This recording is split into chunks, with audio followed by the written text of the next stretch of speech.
Hello, my friend. Welcome to the channel Ads with Lovnik.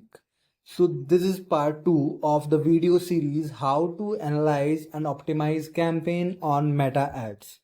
So, in part 1, we have covered lead generation campaigns. Today, we will focus on the e-commerce campaigns, breaking down the exact metrics I track and how I make the optimization decision. So, without wasting any time, let's just start. So before diving into the optimization, let's quickly look at the dashboard and the metrics I track for the e-commerce campaigns, right?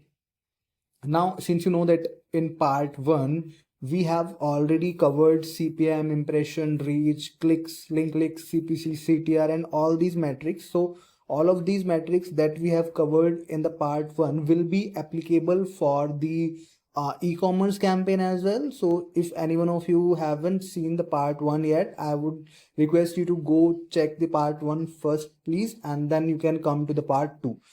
Only the cost per lead metric will not be considered in the e-commerce campaign. Since it is a sales campaign. Apart from that, all the metrics will be used in the e-commerce campaign as well, and I haven't added all these metrics over there, and I will not be explaining all these metrics again over there because it will just increase the length of the video, right? So now in this video we will only focus on the e-commerce metrics that matters the most after the metrics that we have covered in the part 1 of the video. Now the first metric over here we have is the add to carts.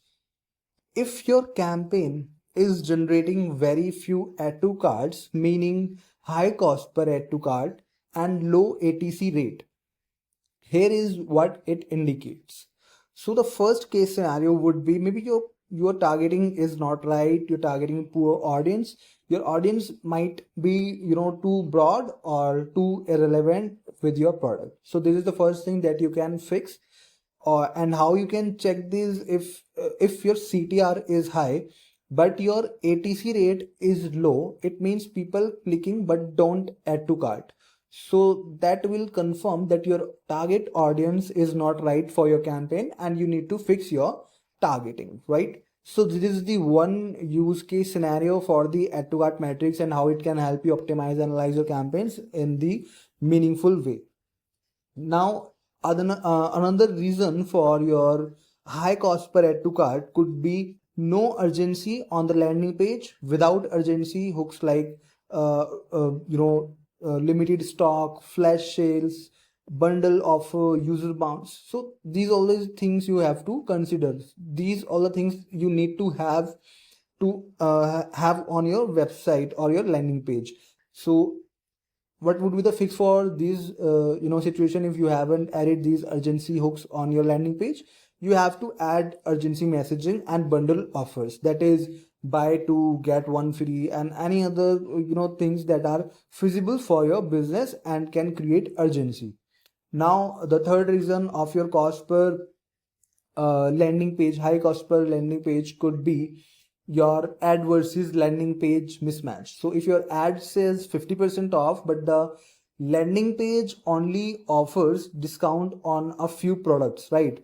Basically, if your ad is saying that 50% off site wide, but on your landing page only the some of the products are at 50% discount, then this brings this is also not something that we want, and this is something where the users lose interest. So to avoid that, what you can do is you can keep the ad copy and the landing page promise the consistency, right? So there shouldn't be any difference between your ad copy and the landing page. What has been shown on the on the ad creative should be there on your landing page. Now there is one more important thing that you can in a way that you can utilize this cost per add to cart metric. What you can do is, let's say for high ticket products, say $4,000, right? ATC becomes more crucial. Why I'm saying that is because judging only by cost per purchase early on isn't accurate. And why is that? So you may need to spend around $1,500 to $2,000 before the sales comes in to to make a decision whether the campaign is working or not if you are only tracking the cost per purchase metric. So in such cases, cost per ATC is a strong early indicator to avoid wasting ad spend, right? So let's say you are selling a product which cost around 4,000, okay, and that is the same monthly budget you have for your campaigns, and you create a new campaign with a lifetime budget of 4,000, and lifetime duration we will take as a 1 month duration, right? So now until you spend, let's say, around 2,000 rupees, you won't be able to find out, and let's say if your cost per result is somewhere around 1,500, okay, cost per purchase from the previous campaign. So you would need to at least spend $2,000 for the campaign to check if the campaign is working or not, right? So but it will become very late, because you will be spending around 2,000 just to test if the campaign is working well or not. Instead of that, what you can do is, let's say, you can track the cost per add to cart metric, and for your 4,000 product, your, let's say for an example, your ATC cost would be somewhere around $250, right? Your from the past campaigns. So you can check the cost per add to cart from the past campaigns and compare it with your new campaign. If you see that the cost per add to cart from your past campaign is 250 and from the new campaign it is $300 or $350, then there is something wrong with the campaign, and you will not be spend much time on the campaign to spend until till $1,500 or $2,000. You will pause the campaign at a spend of $500 only once you will see what is the cost per add to cart metric you are getting, right? So this is the one very important use case that that can help you analyze your campaigns while you are promoting some high value products, and this is something which I have used personally as well. So this approach will always benefit you when you will be working with clients having having a high AOV product, but at the same time very low budget, right? So this is something that you can keep always in mind.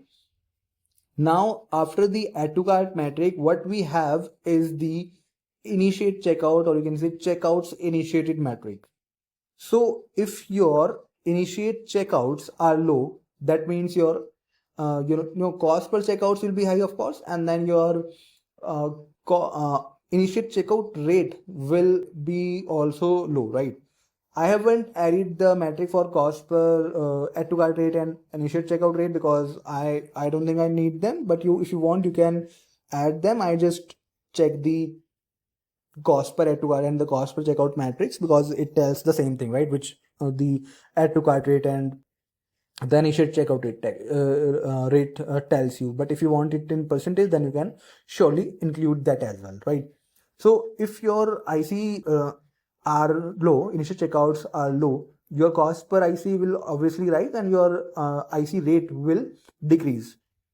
So the common reason for your low IC initial checkouts could be customers see extra shipping or taxes only at checkout and abandon. This is the main core reason. If you see that the people who are adding a product to their cart are not initiating checkout, then the major reason could be this, that customers see extra shipping or taxes only at checkout and amendment. So what you can do is you can fix this by showing full price upfront or offer free shipping above X, or whatever works for your business as per your unit economics. Now the another reason could be payment method issues. So in market like India, COD and UPI are a must have. If you only allow cards, or so what will happen is you will lose buyers. So what could be the fix of this is you have to add COD, UPI, wallets and other options to avoid such issues. Also show security payment gateway trust badges as well, as this improves the trust on the website. This works, right? So now the metrics next to the initial checkout we have here is purchase and the cost per purchase.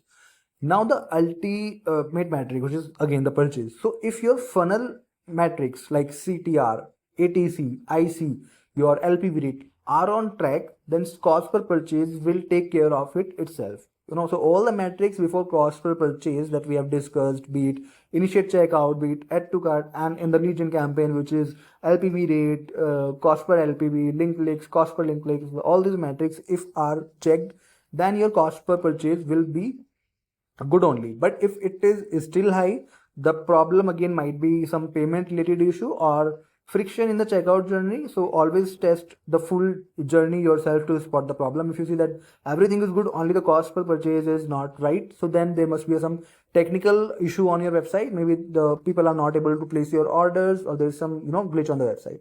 So that's for the purchases metric. And then we have average order value metric over here, so which is another key metric. If your average order value is low, then it indicates that maybe the campaign promotes low value products like socks and jackets. Let's say you are an apparel brand, and for a campaign you have marketing the jackets, and for the another campaign you are marketing the socks. So then you cannot compare the AOV of both the campaigns, because their product value is also different, right? But generally you should encourage customers to spend more. So the fixes could be offer threshold perks, free shipping on order above 999, or 10% off on order above 1500 rupees. So things like that also tends to improve your average order value, and creating bundles are the most effective way to increase your AOV, like buy two get one free, or buy three get one free. Anything that works for your business and that can be done profitably. So you should think of including all these strategies and incorporate your these strategies under your campaigns to achieve the higher average order value. Also, what you can do is add cross sell, upsell, show complementary products. If someone is buying a shoe on your website, then you show them in the below section that okay, there are socks that goes well with the pair of shoes that you have selected. So all these things also you can take inspiration from Amazon and Flipkart listings, and because they are masters at boosting AOV, so you can take the inspiration from there and can implement on your website directly. But as I mentioned, if your one product is marketing jackets and another socks, then comparing the AOV of both the campaigns doesn't make sense, because both of them have different category and have different pricings, right? Now the last thing comes over here is the ROAS. So another critical metric for e-commerce is ROAS, and if you have optimized again the earlier funnel metrics, ROAS usually take care of itself. But keep in mind, again, as I just mentioned, if you are promoting a low ticket product, your ROAS will naturally be lower compared to the high ticket products, and that's perfectly fine. So no fix is needed in such cases, as long as you are acquiring customer as a sustainable cost. Now the last metric that we have is frequency.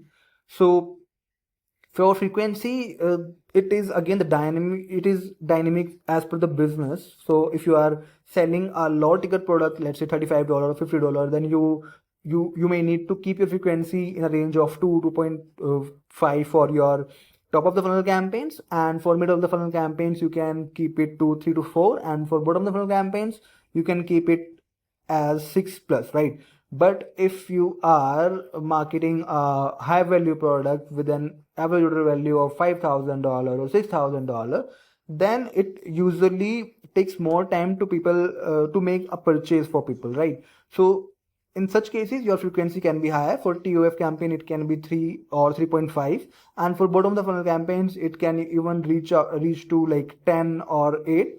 But always keep an eye on your cost per purchase. If your rising frequency is not affecting your cost per purchase, then it is fine, no need to change anything in such cases. But if your frequency is very high and it is significantly affecting your cost per purchase, then you need to make changes in the campaign and need to introduce new creatives or decrease the budget. If it is if the frequency in middle of the funnel and bottom of the campaigns are very high, then you need to decrease the budget from those campaigns, refresh the creative. So all these things you can do. So that is it for today's video, guys, and I hope I was able to help you analyze and optimize campaigns in a strategic way. And now you can now it will help you to analyze and optimize your campaigns as well, and you can make a strategic decision based on data.